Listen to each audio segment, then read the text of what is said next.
Welcome back to the Black Girl Healing Podcast. It's me, your favorite host, Nikema, and I missed y'all. I missed y'all. I know we're up close and personal, but I was like, since we gonna be in each other's business, we might as well be in each other's business. So y'all get to see my face up close and personal. If there's like a ah whoop jump scare for you, I'm so sorry. I'm so sorry. But welcome. I'm so glad you guys decided to come back and chill with me and share the podcast and listen and do all the jazz. I really, really appreciate it. So I don't know if y'all like heard about like this thing going around on TikTok and uh Instagram and stuff about like people being like, oh, what's the unserious generational curse you've broken in your family? I'm gonna paint my nails while I do this, but what's an unserious generational curse that you've broken in your family? And I feel like even though they're like, it's an unserious generational curse. Everything that we do different, or not everything. I take that back. I would say, even though they're saying they're unserious, they're serious because they were generational curses, like things that we weren't able to do as kids. And now we're able to do for our kids. We're able to, change that thing for our babies. And we're like, it's unserious. It's very much serious. It's a very big thing. And I think it's a very cool thing that we are able to change the dynamic of the way we're raising our kids versus how we were raised. Um, and for our future grandkids, like what are they going to be like? What is their, experience going to be like? So I wanted to talk about that, even though it's unserious, we're going to talk about serious generational curses that have been broken in our families because I feel like for me talking about there are things, generational curses that I've broken for my family that I never took into account, that I was just like, you know what, I actually did a big thing. I actually made progress for the next generation, for my kids, for my grandkids. And I feel like I should give myself more credit of being like, you actually put in the work, you actually made a difference, and that should be celebrated. So stick around, take a seat. You want to paint your nails with me? Papa Squat, sis. We're doing a thing today. And I'm so happy you came back to the Black Girl Healing Podcast. I'm so happy you decided to be here with me today. So let's get into the episode. For my nails, I decided to do like a blue and a black or whatever. But, anyways, so I was talking to my mom, and I know you guys are like, what? Yes, we actually are not on no contact anymore. We're actually working on a mother-daughter relationship, right? So I'm reading this book, and I think it's called It Didn't Start With You. And that book really, really, really, really blessed me in a lot of ways. And I'm only on chapter 1. So I'm like, I still got to get through this book, but it's a slow read, slow burn. So be mindful of that if you decide to pick it up. But it was talking about epigenetics, which I didn't know about before. But reading about it and learning that through different lifetimes, right, different generations, when a mother is pregnant, she carries, and she's pregnant with a girl, she's carrying her daughter. Her daughter is carrying eventually the cells and eggs that she will have throughout her lifetime. So technically, your grandmother carried your mother, and your mother was carrying you all in the same body, right? So I was like thinking back, and I wrote like a little list in my book, like I annotate or whatever when I read. And I was looking at what he was saying about like what your grandmother went through while she was pregnant with your mother shaped her DNA a certain way. So how she will deal with anxiety and stress and all these things was already hardwired into her before she was even born, based off of what her mother was going through at the time. And I was like, okay, if we're taking that, right, and we're talking about generational curses, and I'm like, how was my mother conceived? How was she brought into this world? What was my grandmother going through to that affect my mother when she was, in the womb or whatever, right? And one thing that I've noticed in our family, right, and this is going to be a little, it might be triggering for some people. It might be like, dang, you putting your business out there. But, if you know something and you don't share it with other people, how are other people going to be able to heal? How are other people going to be able to understand what they're going through if you don't share it, right? So I'm going to share a little bit of family drama with you guys. So if you could just be understanding, okay? Give grace because nobody's perfect, and things happen, okay? Things happen and situations came to pass, okay? So anyway, my mother was born to my grandmother, of course, and the way that she was conceived is that my grandmother had a relationship with her sister's husband, okay? And my mother was conceived, she was made, okay? And then she was brought into the world. But then I thought about what my grandmother must have been feeling and going through, having to tell her sister, like, I am pregnant and it is your husband's baby, and all of the drama, and I believe like the judgment and all the stuff that she went through may have affected her baby, right? What my grandmother went through while she was pregnant with my mother could have affected my mother while she was in the womb and how she deals with life, right? This is not excusing any behavior. This is just what had happened was, okay? So what had happened was my mother grew up, okay? She grew up and she met a dude, okay? She met a dude who happens to be my father. And my father, at the time that I was conceived, was married, okay? Now, I don't know what the truth is. I don't know. I just know what I was told. What I was told was that, oh God, I'm sorry, I'm touching the mic, my bad. What I was told was that he didn't tell my mother he was married. Okay. My mother did not tell my father her real age. Okay. So, they did a thing, and that thing made me. Okay. So if we're going back now, my mother was conceived by a woman and a married man. Okay. Married man and a woman, my grandma, made a baby that made my mother. My mother and a married man made a baby, made me, okay? Now I don't know how far back it goes, right? But I know for 2 generations that there has been people mating with people who were already married and conceiving babies. So I'm reading this book and I'm like, dang, like what my grandmother must have went through and how she felt while she was carrying her baby, and what my mother was going through when she found out like he's married and blah blah blah and all that stuff. And she also hid her pregnancy, I believe, and she went to tell her mom, and her mom was like, you need to have an abortion, and she ran away, went to her grandma. Like this whole thing, this whole drama played out, and I am still being carried in the womb, and stress in levels of just all kinds of stuff is high, right? And I believe that affected how I would deal with things in the future, right? And how I would respond to stressful situations, how I would respond to being depressed, and all that stuff, it plays a part. And I say that to say, like, my grandma dealt with a married man, had my mother. My mother dealt with a married man, had me. And I got married and had a baby. And I was like, okay, after me, all my sisters did not sleep with married men and have babies. Okay. They have kids, but they didn't sleep with married men to have kids. So I feel like after me, something changed, right? Like a generational curse there was broken. And I was like, oh, okay, cool. Like I changed the way something would happen, like not thinking about it, was just like, this is how I want to live my life. But it also trickled down to my sisters and how they decided to go on about having their own children. And I'm not like, oh, it's because of me, y'all niggas. No, it's not like that.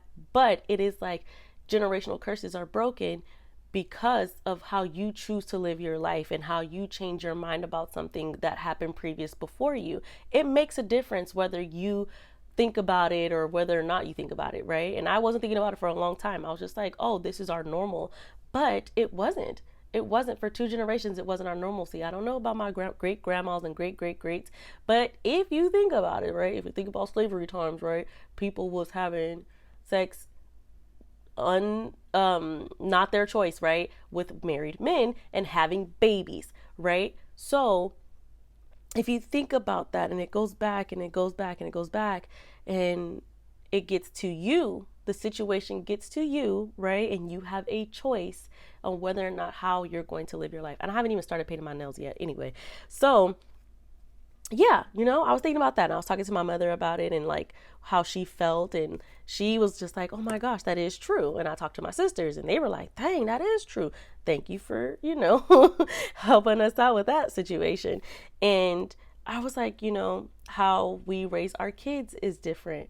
For us, we got pow pows. Oh, we wasn't pow pows. It was, nigga, we was getting our ass whooped, right? We was getting whoopings a lot. I remember switches, I remember hangers, the whole thing, right? And for our kids, right? I'm the first one to have kids. There is no whoopings. There are no belts. There are no switches. There are no extension cords. There's no hangers. There's none of that. And we choose to talk to our children. And people are like, oh, that doesn't always work. Some kids, I'm not saying we're perfect. I'm not saying we totally did away with disciplining our children in the form of physical, but it's a pow. You need a hand pat, then okay. If that's enough for you to know not to touch the stove when the fire's going, then that's okay. But in the physical form of using a belt and a switch and all that stuff, I deemed it unnecessary, because then the fear is brought in versus the respect and honor from your children. I hope that makes sense. But yeah, so that was another thing. So none of our sisters are disciplining our children in the way of we beat them with A, B, or C, X amount of options that there were, whatever's next to us, chanclas, whatever it is. We choose not to do that. We choose to gentle parent so that our children are brought up with a sense of not being afraid of us, but respect us and love us and want to do right by us because they love and respect mommy and daddy, not because of they're afraid. Is it always perfect? No. But is it a generational curse that was broken? Yes. And I feel like that is a step forward. And like I said, I'm like, okay, so if this is our new dynamic and our new way of doing things and our new way of helping our kids, what is the life going to be like for our kids? Like, our grandkids? Can you imagine? Like, I say, like, our kids are a little spoiled. They are a little spoiled. However, is it spoiled? Or is it like what it was supposed to be like? Like, they're free, they're happy, they're safe, they're loved, they're not afraid of their parents. So when we have our grandkids, is it going to be like, oh, your kids are spoiled, or your kids are bougie? No, it's going to be, wow, I did a great job, because my grandkids are a reflection of how I raised my kids, and that they are happy and safe and they feel free enough to say and express their minds, right? That's another thing, right? I'm babbling, I'm sorry. But we also allow our children to speak their minds and say what's on their heart. Like, if we tell them something and it's okay to ask why, and they ask, and we're able to explain to them why we said what we said, or why we said no, or why we said yes, and why something. And I think that was another thing, like on the Instagram post of like the unserious generational curses that you're breaking within your family, was like, you don't have to hug auntie and whoever. And that's such a big thing, because I remember growing up and being like, I don't want to hug this person. Like, uncles and people who have done, X, Y, and Z to me, and now I'm being made to hug them. It's like, fuck, that does a lot to you mentally, right? And your family's like, yeah, give them a hug. We don't make our kids hug anybody. If they don't want to hug you, they don't have to hug you. And if you have a problem with that, you talk to me. You don't talk, oh, your kid's disrespectful because they don't want to touch you. Are you okay?